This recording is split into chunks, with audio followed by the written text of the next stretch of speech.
रागिनी, मैं और तुम्हारे पापा बाजार जा रहे हैं। बाथरूम में कुछ सफेद कपड़े पड़े हैं, उन्हें अच्छे से धो देना। लेकिन ठीक है, अभी धो देती हूँ सारे कपड़े।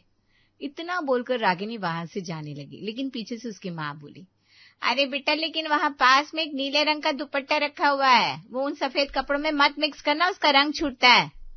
अरे चलो भाग्यवान, जल्दी चलो, ढेर सारी शॉपिंग करनी है। 1 हफ्ते बाद ही तो रागिनी की शादी है। हाँ, जल्दी करिए।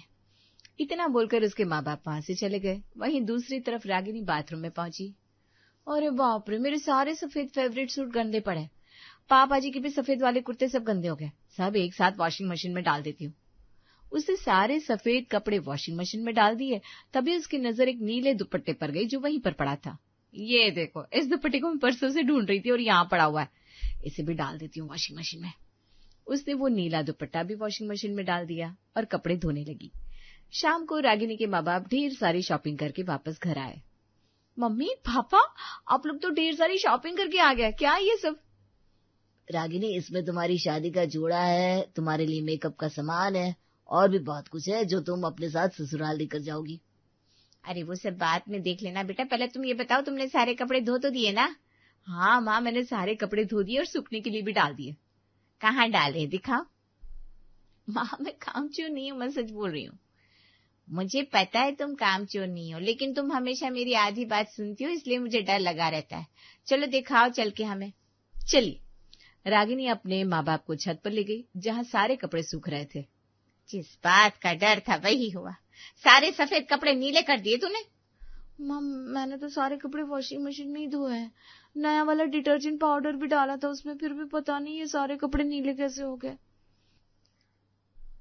ये लो, फिर से तुमने आधी अधूरी बात ही सुन ली।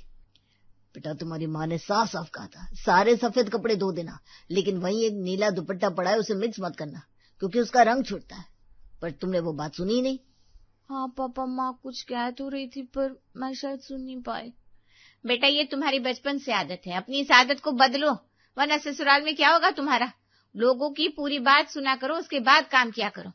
अरे ठीक है ना माँ, इसमें कौन सी बहुत बड़ी बात होगी, वैसे भी सफेद कपड़ों में नील तो लगाया ही जाता पहले, समझ लो वही कर दिया मैंने। चलो अब नीचे चलते हैं, सिर्फ 1 हफ्ता बाकी है शादी को, बहुत सारी तैयारी करनी है। इस तरह 1 हफ्ते बाद शादी वाला दिन भी आ गया। मंडप पर जाने से पहले रागिनी की माँ ने उससे कहा, बेटा कम से कम पंडित जी की पूरी बात तो सुन लेना, वो जितना कहे उतना ही करना, उससे ज्यादा या उससे कम कुछ भी नहीं। माँ, आप मुझे पागल समझती हो क्या? पंडित जी जितना कहेंगे उतना ही करूंगी ना मैं। इतने में वहां पर रागिनी के पिताजी आ गए। अरे भाग्यवान, रागिनी को जल्दी से लेकर चलो, पंडित जी बुला रहे हैं, वरना मुहूर्त निकल जाएगा। चलो बेटा। थोड़ी देर बाद रागिनी की शादी नीलेश नाम के लड़की के साथ होने लगी। दोनों मंडप के नीचे मौजूद थे। अब वर और वधू फेरों के लिए खड़े हो जाए। दोनों खड़े हो गए। ओम मंगलम भगवान विष्णु मंगलम गरुड़ा ध्वजा। माँ, ये तो आगे ही नहीं बढ़ रही। अरे समधन जी, अपनी बेटी से बोलिए ना आगे बढ़े, फेरा नहीं लेना क्या? मुझे तो लगता है कोई गड़बड़ है, तभी भाभी फेरे नहीं ले रही है, कहीं शादी से पहले तो। अरे ये क्या कह रही हो बेटा, ऐसा कुछ नहीं। ए रागिनी, आगे बढ़ो। माँ, आप ही ने कहा था जितना पंडित जी बोले उतना ही करना, अब पंडित जी ने तो आगे बढ़ने को नहीं कहा है। कोई बात नहीं बहन जी, बच्चों अब तुम दोनों फेरे लेना शुरू करो। इस तरह हंसी मजाक में रागिनी और नीलेश की शादी हो गई। ससुराल आने के बाद एक दिन रागिनी की सास ने उससे कहा, बहू मैंने दाल चढ़ाने को रख दी थी, उसमें नमक डाल देना। लेकिन ठीक है सासू माँ, वैसे जब मैं आ गई हूँ तो आपको दाल चढ़ाने की क्या जरूरत थी। इतना बोलकर रागिनी वहां से जाने लगी। तभी उसकी सास पीछे से बोली, अरे बहू लेकिन एक बार दाल चेक कर लेना, मुझे याद नहीं मैंने नमक डाला है कि नहीं। लेकिन तब तक तो हमारी रागिनी किचन के अंदर चली गई थी।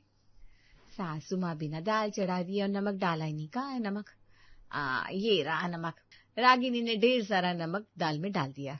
चलो दाल तो लगभग पक गई है, अब दूसरी तरफ चावल पकाने को रख देती हूँ, फिर आटा सान लेती हूँ। उसने दूसरे चूल्हे पर चावल पकाने को रख दिए, फिर आटा सानने लगी, उसके बाद रोटी बनाने लगी। वाह वाह वाह, कितनी गोल गोल रोटियां बन रही है आज। थोड़ी देर बाद नीलेश ऑफिस से घर लौट आया और सब एक साथ बैठकर खाना खाने लगे। बहू, दाल में नॉर्मल पानी डाला है या समुद्र का पानी डाल दिया है? हाँ भाभी, समझ में ही नहीं आ रहा, अपने दाल में नमक डाला है या नमक में डाल। लगता है भाभी को नमक कुछ ज्यादा ही पसंद है। लेकिन इतना नमक तो कोई भी साधारण इंसान नहीं खाता। बहू ये क्या किया तुमने? अब सासू माँ मैंने क्या किया, मैंने तो उतना ही नमक डाला जितना हर रोज डालती हूँ। तुमने दाल में नमक डालने से पहले चेक किया था? चेक क्या करना सासू माँ, आपने कहा था दाल में नमक डाल दो तो मैंने डाल दिया। तुम्हारी माँ ने बिल्कुल सही कहा था, हमेशा आधी बात सुनती हो।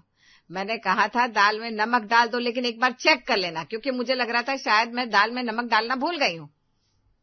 रागिनी तुम्हें माँ की पूरी बात सुननी चाहिए। सॉरी, आज की बात मैं पूरी बात सुनूंगी। ये दाल तो खाने लायक नहीं रही, फिर से बना दूं? इसके अलावा और किया भी क्या जा सकता है, वरना फिर हमें आज रात भूखा ही सोना पड़ेगा। इस तरह रागिनी ने दोबारा दाल बनाई, तब जाकर सबने खाना खाया। हाँ, इस बार दाल लग रही है स्वादिष्ट। मुझे तो अभी भी लग रहा है मेरे पेट में नमक ही नमक भरा हुआ है, वो भी सिर्फ एक ही निवाला खाने से। अब बस ताने माना बंद भी करो ना जी, हो गई ना एक बार गलती, बार बार थोड़ी ना होगी। रहने दो पायल बेटा, सुनने में गलती हो गई उससे, अब वो छोटी बच्ची थोड़ी ना है। चलो मैं तो जा रहा हूँ, अपने कमरे में एक बहुत इंपॉर्टेंट फाइल तैयार करनी है और कल बॉस को सबमिट करना है। 1 हफ्ते से मैं वो फाइल रेडी नहीं कर पा रहा हूँ। हाँ बेटा, तू अपनी फाइल तैयार कर, हम लोग भी जा रहे हैं सोने। इस तरह खा पीकर सब अपने अपने कमरे में चले गए। अगली सुबह नीलेश जल्दी जल्दी तैयार हुआ और रात में देर में सोने की वजह से सुबह देर में नींद खुली। रागिनी मैं ऑफिस निकल रहा हूँ, नाश्ता वहीं कर लूंगा। अरे नीलेश जी, घर से खाली पेट नहीं निकलते, आप शगुन माना जाता है। ये लीजिए, बस एक लड्डू खाकर पानी पी लीजिए। अच्छा ठीक है, लाओ। नीलेश ने लड्डू खाया, जल्दी जल्दी पानी पिया और वहां से निकल गया। चलो अब मैं जाकर थोड़ी साफ सफाई कर लेती हूँ, कपड़े भी गंदे हो गए, वो भी धो लेती हूँ। रागिनी जाकर घर का काम करने लगी। सारा काम खत्म करके दोपहर में जैसे ही वो अपने कमरे में आराम करने बैठी, वैसे ही उसके पास नीलेश का फोन आ गया।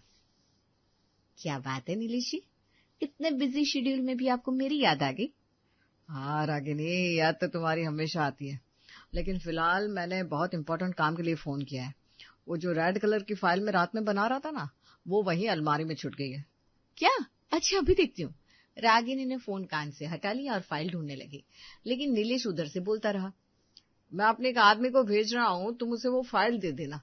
इतना बोलकर नीलेश ने फोन रख दिया और उसने बेल बजाकर अपने एक एम्प्लॉय को बुला लिया। ये सर, आपने मुझे बुलाया? गौरव, जल्दी से मेरे घर चले जाओ, तुम्हारी भाभी तुम्हें एक रेड कलर की फाइल देगी, उसे जल्दी से लेकर आओ। अगर बॉस आ गए और फाइल नहीं मिली तो बहुत ताने सुनने को मिलेंगे आज। अरे आप टेंशन मत लीजिए सर, मैं बस यूं गया और यूं आया। इतना बोलकर गौरव वहां से निकल गया। वहीं दूसरी तरफ रागिनी ने वो फाइल ढूंढ ली। नीलेश जी बहुत परेशान लग रहे थे इस फाइल की वजह से। मैं तुरंत उन्हें ये फाइल देकर आती हूँ। रागिनी तुरंत वो फाइल लेकर अपने कमरे से बाहर निकली। बाहर उसकी सास और ननद खड़ी थी। अरे भाभी, कहाँ जा रही हो इतनी जल्दी में? अरे पायल, तुम्हारे भैया ने जो फाइल रात भर मेहनत करके बनाई वो यहीं भूल गए, मैं उन्हें देने जा रही हूँ, उनका भी फोन आया था। ठीक है बहू, लेकिन जल्दी आ जाना। हाँ सासू माँ। इतना बोलकर रागिनी वहां से निकल गई। तो एक तरफ नीलेश का भेजा हुआ उसका एम्प्लॉई गौरव अपनी बाइक से उसके घर की तरफ बढ़ रहा था, वहीं दूसरी तरफ रागिनी ऑटो में बैठकर उसके ऑफिस की तरफ बढ़ रही थी। आज फिर से सर का काम कर दूंगा तो मुझे शाम को फिर से टिप देंगे, फिर मैं अपने दोस्तों को पार्टी दूंगा। रागिनी भी ऑटो में बैठकर नीलेश के बारे में ही सोचने लगी।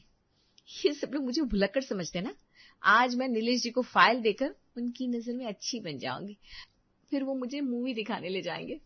थोड़ी देर में गौरव रागिनी के घर पहुंच गया। अरे आंटी जी, भाभी जी को बुला दीजिए ना। तुम तो नीलेश के ऑफिस में काम करते हो ना, बहू से तुम्हें क्या लेना देना? अरे नीलेश सर ने मुझे एक इम्पोर्टेंट फाइल लेने के लिए भेजा है, जल्दी से बुलाइए ना भाभी को, सर ने उन्हें फोन कर दिया था। लेकिन बहू तो खुद फाइल देने चली गई। इसका मतलब भाभी ने फिर से भैया की आधी अधूरी बात सुन ली, पूरी बात सुनी नहीं होगी। ये सब क्या बोल रहे हैं आप दोनों? रुकिए, मैं अभी सर को फोन लगाता हूँ। गौरव ने तुरंत नीलेश को फोन किया। सर, मैं तो टाइम पर आपके घर पहुंच गया हूँ, लेकिन भाभी तो यहाँ आई नहीं। क्या? ऐसा कैसे हो सकता है?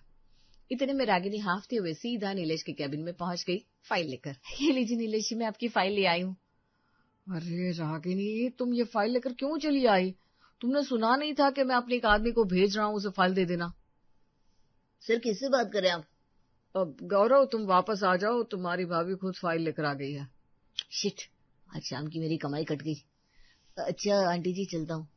गौरव गुस्से में वहां से निकल गया। इधर नीलेश ने रागिनी से वो फाइल ली और कहा, रागिनी, फिर से तुमने पूरी बात नहीं सुनी। मैंने कहा था कि मैं फाइल भूल गया हूँ, लेकिन मैं अपने एक आदमी को भेज रहा हूँ, उसे वो फाइल दे देना। सॉरी नीलेश जी, आप इतनी हड़बड़ी में थे कि जैसे ही आपने फाइल वाली बात कही वैसे ही मैं अलमारी में ये फाइल ढूंढने लगी। मैंने फोन कान से हटा लिया था, मुझे माफ कर दीजिए। चलो अच्छा, कोई बात नहीं, तुम घर जाओ, तुम्हें ऑफिस में आने की कोई जरूरत नहीं है।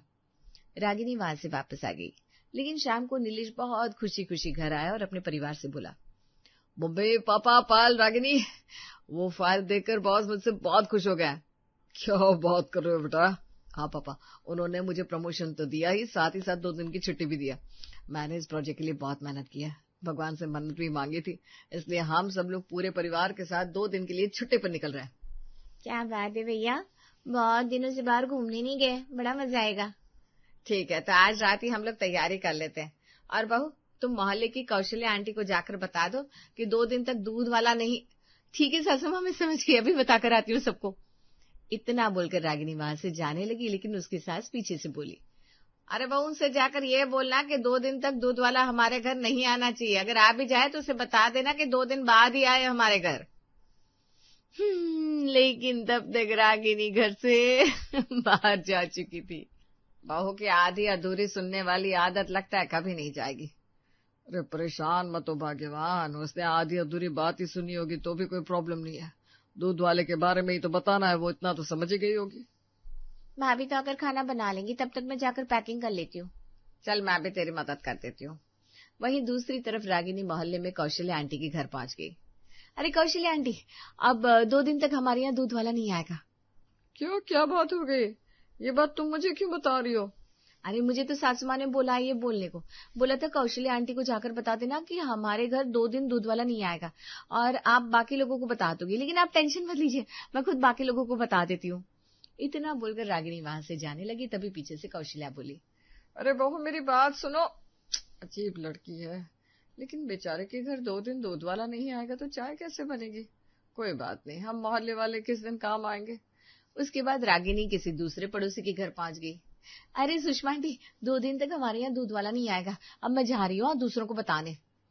अरे ये क्या बात हुई? अरे बहू रुको तो, दूध वाला क्यों नहीं? अजीब लड़की है। रागिनी तीसरे घर में पहुंच गई। अरे बिमला आंटी, 2 दिन तक हमारे यहाँ दूध वाला नहीं आएगा। तो ये बात रागिनी ने पूरे मोहल्ले को बता दी और अपने घर की तरफ वापस आने लगी। मेरी सासू माँ लगता है दिमाग से थोड़ी हिली हुई है, भला ये बात पूरे मोहल्ले को बताने की क्या जरूरत थी। लेकिन मैं तो एक आज्ञाकारी बहू हूँ, वो जो भी कहेंगे मुझे करना ही पड़ेगा। अगली सुबह जैसे ही नीलेश का पूरा परिवार बाहर जाने के लिए तैयार हुआ, वैसे ही मोहल्ले की सारी औरतें अपने अपने बर्तनों में दूध लेकर वहां पहुंच गई। अरे ये क्या, आप सब लोग दूध लेकर क्यों आ गई? अरे बहन जी, आप सब लोग तैयार होकर सुबह सुबह कहाँ चल दिए? बहन जी, पहले ये बताइए, आप सब लोग इतना सारा दूध लेकर क्यों आई हैं? अरे भाई साहब, कल तुम्हारी बहू ने पूरे मोहल्ले में भाग भाग कर ये बताया कि आप लोगों के घर 2 दिन तक दूध वाला नहीं आएगा, तो हमने सोचा आपकी मदद कर देते हैं, इसीलिए पड़ोसी होने के नाते हम सब आपको दूध देने आए हैं। बहू, तुमने इन सबको ये क्यों बताया कि 2 दिन तक हमारे यहाँ दूध वाला नहीं आएगा? सासू माँ, कल शाम को आप ही ने कहा था ना कौशल्या आंटी को बता दो जाकर कि हमारे घर 2 दिन तक दूध वाला नहीं आएगा। हे भगवान, तुम अपनी आदत से कब बाज आओगी? फिर से तुमने मेरी बात नहीं सुनी। तुमने सिर्फ इतना सुना होगा कि 2 दिन तक हमारे यहाँ दूध वाला नहीं, पर उसके बाद मैंने कुछ कहा था। अच्छा, क्या कहा था आपने इसके आगे? मैंने कहा था 2 दिन तक हमारे यहाँ दूध वाला नहीं आना चाहिए, क्योंकि हम सब बाहर घूमने जा रहे हैं ना। अगर दूध वाला आए तो उसे रोक लेना या पूरी बात बता देना। और ये बात सिर्फ किसी एक को बतानी थी, तुमने पूरे मोहल्ले को बता दी। तो ये बात है, तभी मैं सोचूं ये बात पूरे मोहल्ले को बताने की क्या जरूरत पड़ गई। अरे बहनों, बहू की तरफ से मैं आपसे माफी मांगता हूँ।